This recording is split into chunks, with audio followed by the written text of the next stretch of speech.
Hi, my name's Leonie Bolt, and I went from high school troublemaker and long-time backpacker to accidental entrepreneur.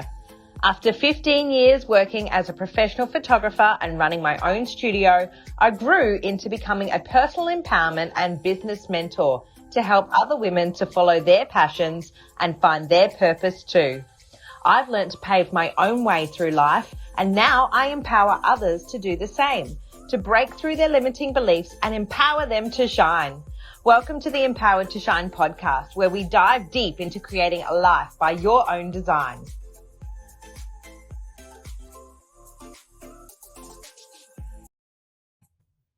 Hello, and welcome back to the Empowered to Shine podcast. My name's Leonie Bolt, and I'm your host. And today our guest is Mell Balment. Hi, Mell. Hi. I loved your intro. Sorry, you keep going. So Mell is a quantum healer, and she's really a coach for the coaches, aren't you? Well, that's where I seem to have landed. Yes, it wasn't my first calling, though. Well, tell us a little bit before we dive into your story. What is a quantum healer for those that are listening and think, I have no idea what that is? Yeah, it's a tricky one to explain because it's kind of the new thing. So if you think back to Tony Robbins' like explosion onto the scene with NLP and EFT and some of those modalities, this is kind of like the next iteration of that. So it's faster, it's less, it's more permanent. It's just an evolved version of some of those other modalities. Awesome. So tell us a little bit about what you thought you were going to be doing to where you ended up now. Wow. Well, I think it's three pivots that I've done. Some people hate that Yes. word. So I started off. So a little tiny bit of the backstory is I was made unemployed from a job that I was headhunting for. So there was a little bit of Mhm. a universal intervention there. Yeah. And then I'm like, okay, I'm finally going to do this event management thing that's been chugging along in my mind for at least 10 years. I'm going to be Yeah. an event manager. What am I going to event manage? And I came across a couple of things that you can identify your passion and what your best skills are. And so I came up with marriage proposal planner. That was my first one. Wow. Then it was too new a market. Like I did not have any budget because I was made unemployed and I farted around and I burned all my savings and blah blah blah. Like there's a whole story in there. But then I went, I'm going to create a pipeline of clients. So I'm going to be a dating coach to men. And then when they're ready, they'll propose and they'll hire me. And then that evolved into relationship coaching. And all of this along the way is just imperfect action. Yeah. So you're following your intuition of what feels more and more and more right. But what's funny is along the way, I think my neighbors just decided to cut our grass. That's hilarious. Along the way, I was actually hiding from something I didn't even realize was a gift of mine, and that was the healing element. I kind of Yeah. found felt that was too woo woo. Like, Yep. that's what other people do. That's not what I do. And to be honest, at the start, I still had quite a bit of work on my, entrepreneurial blocks. So I Yeah. felt I wasn't qualified, ready to be healing or working with others energetically. So I kind of put that off for a good 3 years. And then one day, and I'm like, I'm helping other people be successful in the relationship. I'm helping people identify what their life by design. And I love your intro.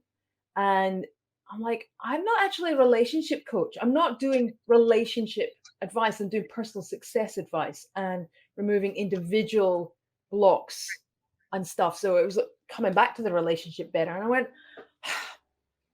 I think I just need to embrace this whole healing thing and just acknowledge it is my innate gifts that have actually been developed and fine-tuned along the way, whether I kind of accepted them or not. So 3 years Yeah. ago, I took the plunge and went, I'm going to be a healer.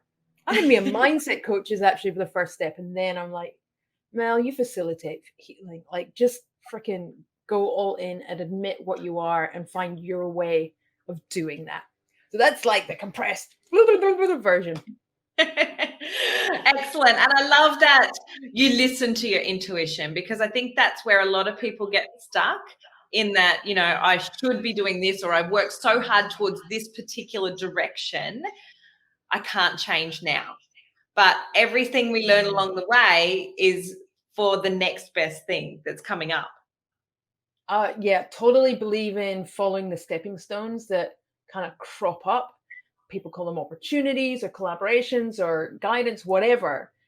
They're always there, showing us where our full potential is going, where we respond to, I'm actually shutting that down.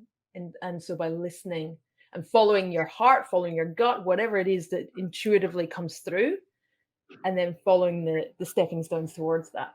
Yeah. Yeah. And even you yourself are a proof that sometimes it takes years to actually go, you know what? I need to be listening to this.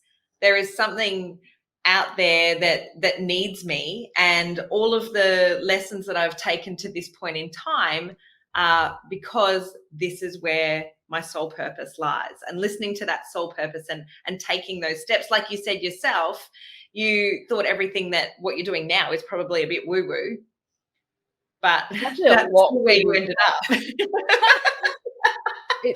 It's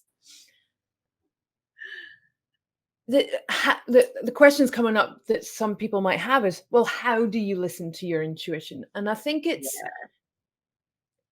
when something's not flowing, and we're not talking about day to day kind of challenges, when it feels like you have to, like, there's a lot of talk about hustling and pushing and push through, and I just disagree with all of that philosophy. For me, it's if you have to push and you're paddling upstream, which is a really common metaphor, then I feel we should be flowing with the stream, working with things that are coming through you. And I think that's why I found it hard and was like, okay, next iteration, next iteration. I'm not dumping everything. I'm just, a pivot is just like a course correction for the airplane, just kind of like, oh, that's not quite right. I'm going to end up at New York instead of Los Angeles. Yeah. Well, Still it's end up in evolution, America. isn't it? It's not really pivoting, it's the evolution of your direction. And I know myself, I've felt that whole paddling upstream thing. You just keep working at it, keep working at it. Nothing seems to be working because the universe is trying to tell you, hey, it's kind of the wrong direction. Start listening. Totally. And I take that into every day as well. Some days, so I've been writing a piece in the last 10 days, and I had a deadline, and some days it's like, it's just not coming right now. So I will intuitively, and this isn't procrastination, like I'm self-sabotage expert.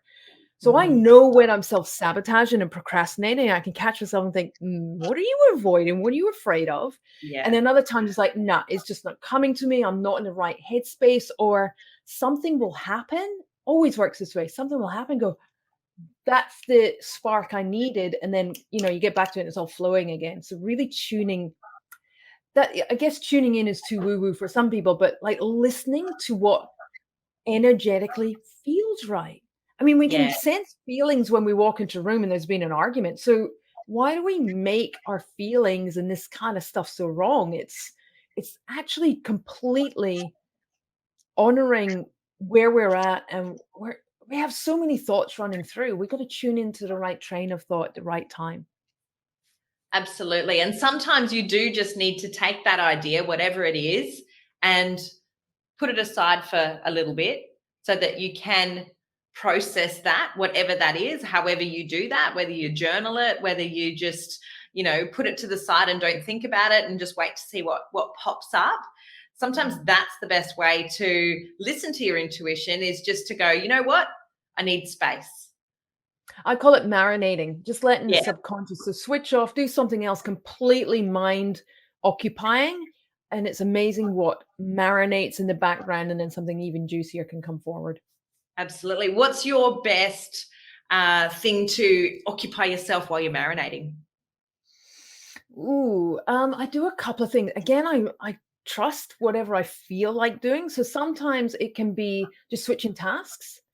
Other times I should do this more. I should be protecting my back, go for a walk around the garden or around the block, or do something Mhm. that just completely gets you out of thinking that thing or constantly looking at it. And other times I just have a little bit of chocolate. And that's okay. Completely okay. I have been known. I was having a really bad tech problem 2 3 weeks ago. I think I went through 2 family-sized blocks of chocolate. I was ready to throw the computer, and it takes a lot to stress me. I said, to be honest, it's still parked, and when I can't deal with that still, so I'm waiting for Yeah, that. All right, now I'm gonna go back with fresh eyes. So sometimes that's what it takes. Like, just yeah. put it to the side, like park things if they're. It was critical, and then I went, you know what? I'm gonna work on something else and make that the more critical thing. So it's reprioritizing sometimes. Yeah, absolutely. And I can totally relate. I was talking to you the other week and we were both having similar issues. And I'm not normally a sweet tooth, but I went home and as the kids are still stuffing around trying to get out of the car, I've gone straight to the fridge, found a chocolate bar, shoved it in my face before the kids walked in the door. And gone, you know what? That's exactly what I needed right now. And look, we're not advocating sugar as a solution, but sometimes and it just gives you that little burst of energy, and then you can go and do something else and blah blah blah, and you come back and you're actually more energized. Yeah, That's my absolutely. excuse. I'm sticking to it. So, Mel, you've actually had a lot going on in your world over the last 12 months. Do you want to sort of dive into that a little bit? Oh, when will I be bored of talking about cancer? Yeah. It's an interesting one because for me, I'm kind of like I can't believe it was over a year ago now. In fact, only got one treatment left. I'm on the Wow. hormone blocking stage, and I'm about to get. I've got a portacath in, and I'm about to. We've just booked it in to take the port out, which is another massive So milestone. exciting. So, look, I was never afraid of my diagnosis. And so, for Mhm. those who don't know, I got triple positive, which is a particular variant of hormonal breast cancer.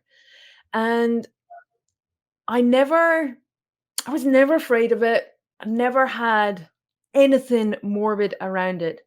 The hardest thing has been helping those around me adjust to my diagnosis. And that Yeah. has challenged me in a way that has only help me empathize with others' fears and see where they're coming from. It's been a very interesting human experiment almost of understanding how other people cope with stuff that, quite frankly, I've never been concerned about. I actually thought the chemo would be worse than the cancer. So Yeah. it's Yeah. it's been interesting, and I've shared it publicly, which many have said they found quite courageous. But for me, it's just how can I use this to help others? If I can share my day to day experiences, what I'm going through, how I'm getting through it, how I'm using my own mindset techniques to adjust. And obviously, there was that big bit in the middle, the little blip in the middle where I really struggled. Um, how can that serve others and kind of Yeah. break some of the taboo? Because people were really struggling how to talk to me about it. And, joking and laughing about it is actually okay, but not for everyone. But for me, it was. And Yeah. yeah, so that happened. Yeah. But I think that's what's really important is the whole time you just thought about it. Okay, this is another life lesson. How can I use this experience to help others? I'm not afraid of the outcome because I know everything's going to be okay. I've got the tools to be able to deal with it. And I've also got to be the strongest one in this situation to help everyone else around me deal with it. A I little think that's bit. the most important part.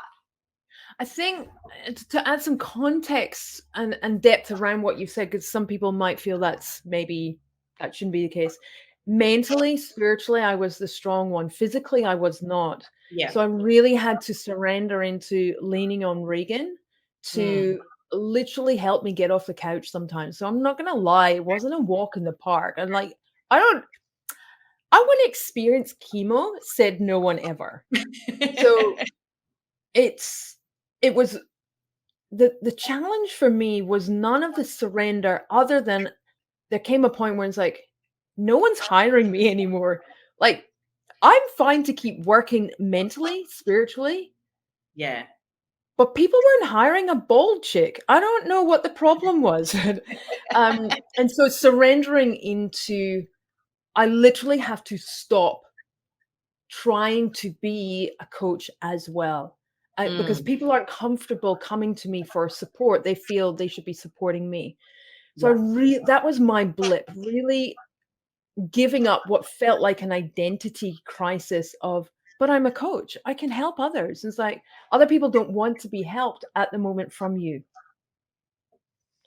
That Yeah. actually really rocked me. So Yeah. once it took me about 4 days, got there, bounced through, and went, all right, I'm going to organize an engagement party then. So just find another way to use the time differently. Yeah. And then, of course, COVID happened and that didn't go to plan either. Well, COVID happened. Um, I think it was 2 or 3 weeks after my first treatment. So right when my hair was falling out, right at the start, COVID Mm. hit. And it actually worked out quite well. Like, Yeah. kinda like, I didn't know that chemo rocked your immune system. I didn't realize I was gonna be one of those compromised. I was, "La, la, la, I'll be fine." No. No, I ended up in hospital twice. Yeah. Yeah.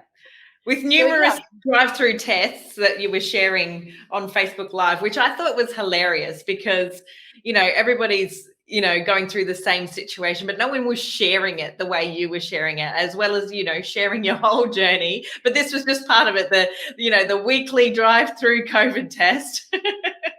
Yeah, yeah, I've forgotten about that one actually. Yes, it's like, all right, for anybody who hasn't had a COVID test, let me share this one with you.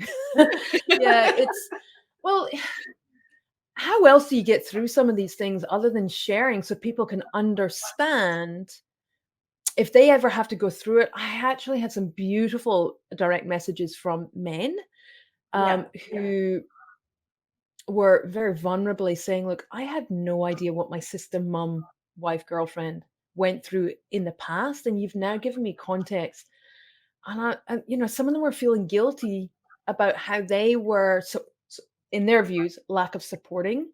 Mm. And then I had another person who reached out and said, "Oh my God, I now feel equipped if someone in my immediate circles gets a diagnosis of any cancer." And of course, there's over 60 types of chemo drugs. Mm. There's about 24 types and variants of breast cancer. So we think it's kind of like, oh, chemo is this journey. No, there's so many variables, and every human responds differently to the same set of treatments. Yeah. So yeah, that's what I really enjoyed sharing. There's so much more to it. Yeah, absolutely. And that's gold because so many people shut themselves down. They don't want to ask for help. They don't want to share what they're going through. They don't want to be a burden on other people. Like you said, you were relying on Reagan to help you, and you probably felt like this independent woman that had just suddenly become so codependent on her partner. And that's just tough in itself, asking for help and letting go of things, and giving yourself that space to heal. And as a healer, that that's the most important part, is giving yourself that space. And something just said to you, you know what, you're not going to give it to yourself, so we're going to make it happen for you. Yeah, and oh, there's so many spiritual. I mean, we can go down the rabbit hole of the spiritual insights I got. So there was two massive ones. One was, do you want to go there? Go Have you got there. other Yeah. questions, better questions? So the first one was the decision to go the chemo path instead of self-healing. Mm-hmm. So I ended up actually, so my ego was so afraid when they eventually told me, they didn't tell me straight up that I needed chemo, or that Mm-hmm. their recommended medical treatment plan included chemo. I was Yeah. freaked the senseless.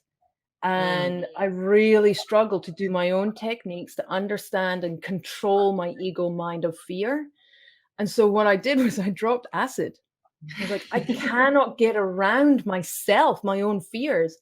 And so we came up with this plan, and I went, I need a tool to help me shut down because nobody was able to get around it. So Yeah. it was the part. I don't recommend this absolutely to anyone, but it worked for me, and I was able to make a deal with the universe and said, "Well, I'm fine about the cancer. It's the chemo I've got a problem with. Yeah. Help me understand or get something from it." And I came up with this agreement with the universe saying, "Well, teach me the physical things I need to learn. What Yeah. don't I understand about humanness, about the 3D body?" And so I made an agreement and walked away with that and going, "All right, let's do this." And I felt completely at peace, after a couple of hours. Yeah. And Isn't that then, incredible? well, I found it to be. Yeah. And then the second one was very woo. Was it turns out the whole time I had a negative energy force within my being. Okay. So I had to be cleared. I'm trying to be careful with my words of that. Exercised. Well, maybe. And that energy did not want to leave. It was definitely happy feeding off my energy.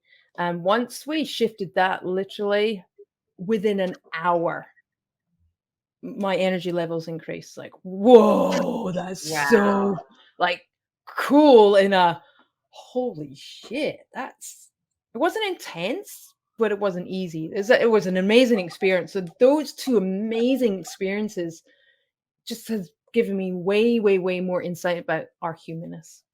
Yeah. Yeah. And, That's maybe cancer that done.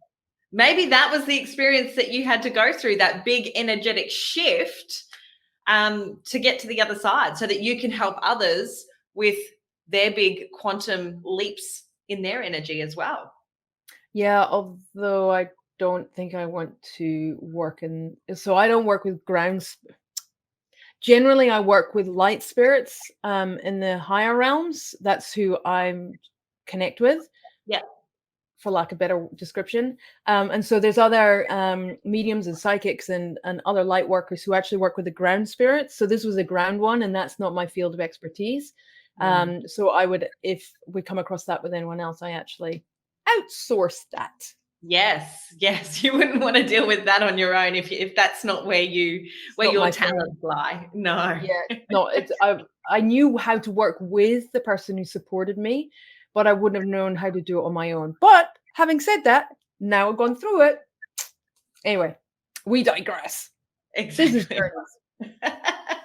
So, who are the sorts of people that you help, and what do you help them with? Nice. So I help other coaches and light workers. They're my favorite people. They are already on their path, but Yeah, maybe they're at a fork and they're kind of like, I don't know. Or so it's either helping make decisions or heighten their intuition so that they can live more successfully every day, or they're reaching for something really big and scary and audacious, yeah, ambitious. That's like, and we up level, like millionaires still have ambitions, like the top ladder of elite performers still have their next goals. So, yes, pardon me, they're the people I work with. They're like, okay, so what identified this was my TED talk. I yeah, want to do a TED talk. And of course, all this like, ooh, who am I? I'm not ready to do that. All these stuff came up, cleared that and went, this is just going to happen. It's just yeah, inevitable. And helping people kind of up level or step into their future self and what they're going to, the impact they're going to make in the world. So helping them yeah. embrace And that. that's really exciting because, like you said, it doesn't matter where you are in your journey. There's always something else. There's always the next level. There's always the next challenge. The bigger your business and the bigger you aim, the more challenges you're going to face, and the more blocks you're going to face, and the more I'm not good enough you're going to face. So that, yeah, it doesn't matter where you are in your journey. There's always going to be something else for you to inspire towards. Something else to master, perhaps, self mastery. Yeah. I believe we're on earth to grow, for our spirit to expand. And that's why we keep having stretch goals. That's why we keep want to have a growth mindset. And so Mm, sometimes those blocks come up, and that's what I help people get through and understand, and as well as the healing of past life and the ties and all this stuff that is actually holding us back. yeah. So when you say past life stuff, for people that don't understand that, what does that look like? It's just the same. It it sounds more crazy than it is. It's the same as limiting belief. So how we set up, they're actually axioms. How our subconscious mind interprets situations, especially in those first 8 years of our life, they lock down our what we call our belief system. So if I baked some cookies as a kid and they were crap and hard and they weren't very flavorsome or whatever, and people like, oh, these aren't very good, but they play all the games and like, oh yeah, well you did good. That child might grow up thinking, I can't cook. Yeah. I'm not a good cook. And so that's an axiom because it's not true. It's a belief system that is false. That's an axiom. A true limiting belief is where something you have done has proven to be true. So sometimes we carry energy over from past lives. And I have worked with Christians and all sorts of religions who don't actually believe in past lives, and yet something has still come up. So it's like, well, this is how your imagination or your subconscious is making sense of something. So even if you don't believe in it, you can still do the work because it's ultimately, we don't really know what's going on in the subconscious. It's a way Yeah. of interpreting the language, the imagining, and how our brain processes. Um, and so I believe in past lives. I think we do reincarnate in some capacity time and time again to learn lessons. And so we're understanding, and it always shows up in the the the loops of behaviors that keep repeating from our young years. And then usually the past life is some other version or variation of the same story. It's just in a different era of humanity. So past life energy lessons that we carry over is just us, the soul hasn't learned it yet. We haven't truly embodied it. And that can be cleared just as quickly as belief system. So I call it the BS. So it's just the BS that our body is in responding, our mind is responding to from our subconscious set of programming. Does Yeah. that make Yeah. sense? Absolutely. And that can also come down through generations as well, can't it? Yeah, Instead of generational imprints, they're always fun because I make them, I ask people to kind of imagine it as an object or some sort of physical thing that we can dissolve, rewrite, alchemize into something else. Quite often, it's like a contract. So people imagine it as some sort of document that, particularly women, it's like the grandparents and great grandparents, and that whole lineage has passed down, and often it's from the war, that mm, poverty or role models of what patriarchy systems we were born yeah. into. The woman stays at home and cooks the dinner and looks after the kids, and the scarcity Y- mindset, we've got to hoard everything just in case something happens to Yeah, and the hardship, yeah. the lack of individual identity, the lack of uniqueness. So one of my favorites was, one lady was a writer in a past life who had to pen under a masculine identity because women weren't Okay. allowed to be writers. So it's that sort of thing of breaking that past belief system and carrying through. Yeah.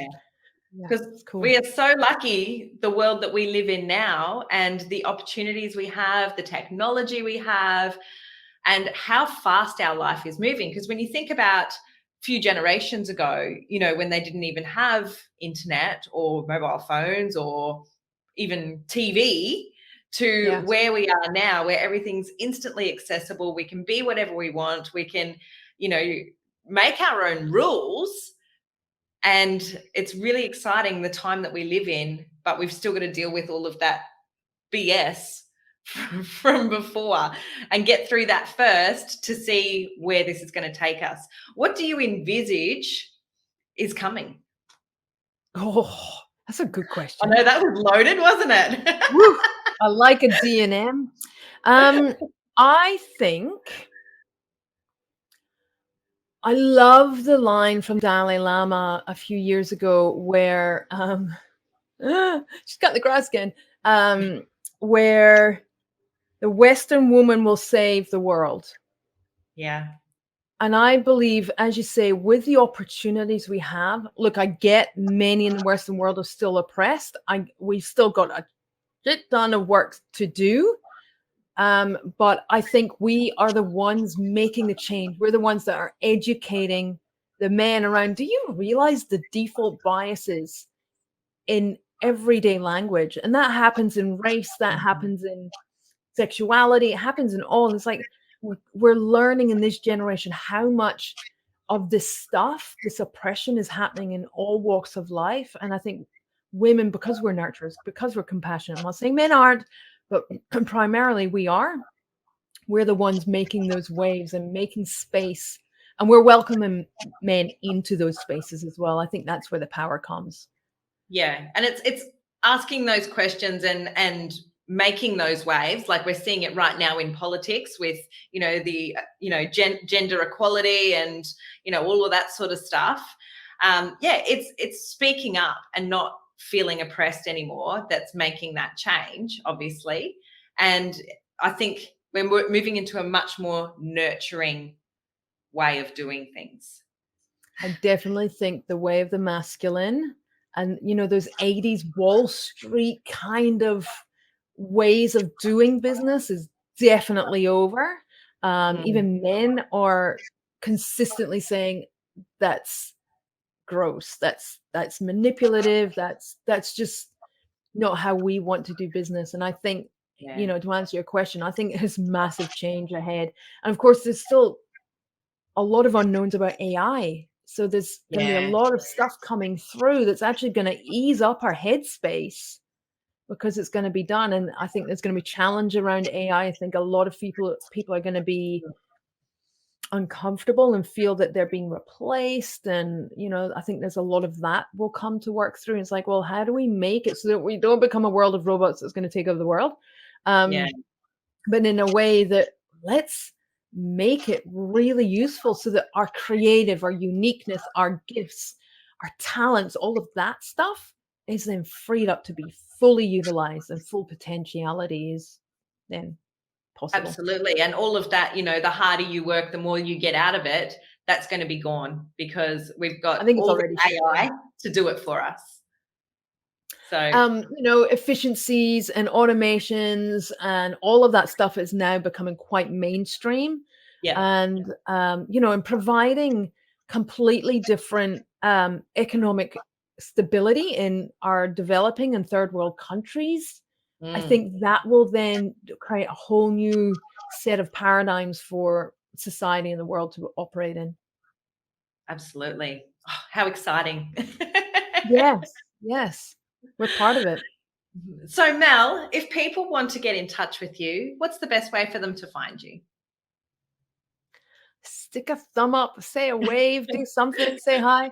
I'm very anti-stats on our social platforms. I know we got to track the numbers, what you manage, what you monitor, you manage, and um, I'll. So I've just recorded because this is how passionate I am. Um, a, a video, three-part video series because I want to deliver. This is free something that serves instead of just these opt-in and lead magnets and stuff. It's like something that Mhm. actually helps. And so I'm actually beta testing that at the moment. I'm getting some feedback. Some of the links don't work and blah, blah, blah. That tech problem I was having a few weeks ago. um, so that's the best way is my ambition accelerator, which is a three-part me guiding you through video as well as the audio because I get you to put your headphones in and close your eyes, but actually guiding you through healings for clarity. So if sometimes you just need help, like making a chemo decision, maybe less scary than that. So clarity and then confidence. Sometimes we just need a little confidence boost day to day. And the last one is commitment. And this is a unique one. I haven't seen many talk about. It's like that self-discipline to see something through, which also includes the intuitive flow breaks. How do you take the breaks at the right time, so you're not self-sabotaging, and getting that result from its best position instead of, as we were saying, that pushing. So that ambition accelerator is the best way now that I'm serving people for free. Excellent. So I'll put the link to that in the show notes. So if you need to find that, leonibolt.com/podcasts. I'll pop that in the show notes for today's episode. And yeah, thank you so much for being on the show today, Mel. I've always loved chatting with you, and it always goes off on a tangent, which is fabulous. Love it. And yeah, thanks so much for being on the show. And we'll put the link in the show notes so that people can get in touch and do that intuitive healing. Lovely. Thanks everybody for watching. It's been a delight to talk to you. Thank you for listening to the Empowered to Shine podcast. My name's Leonie Bolt, and I'm glad that you were able to join us today. I hope you got some serious inspiration from today's episode. If you'd like to find more episodes, go to leoniebolt.com/podcasts or start subscribing on your favorite podcast streaming channel. I look forward to seeing you again soon.